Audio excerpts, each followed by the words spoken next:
बरा के 12 ठन डौकी ठेठरी के ठाठा, बरा के 12 ठन डौकी ठेठरी के ठाठा। सोहारी कहे तोर डौकी मोरे बाटा जी, सोहारी कहे तोर डौकी मोरे बाटा।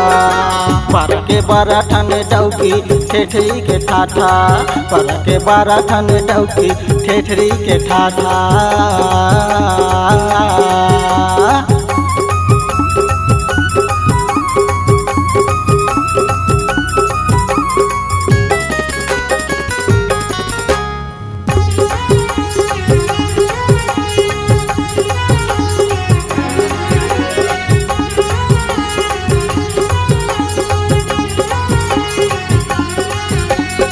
चीला बनाए बर कहीं बनाए ते दूसर, पराठा बनाए बर कहीं बनाए अंगा कर।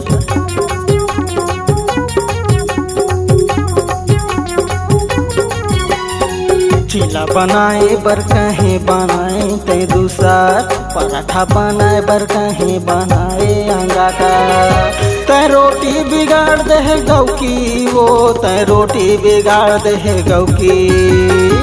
बरा के 12 ठन डौकी ठेठरी के ठाठा, बरा के 12 ठन डौकी ठेठरी के ठाठा।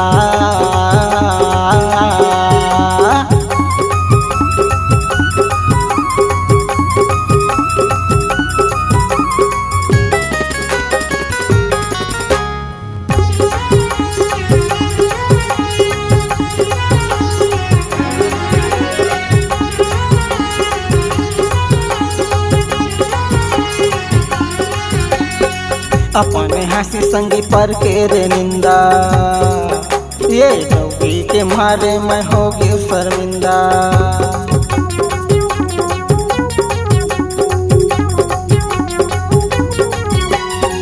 अपने हंसी संगी पर के रे निंदा, ये डौकी के मारे मैं होगी शर्मिंदा। कैसे खाबो हमन रोटी रे, होगे हवाई के काठा। बरा के 12 ठन डौकी ठेठरी के ठाठा, बरा के 12 ठन डौकी ठेठरी के ठाठा।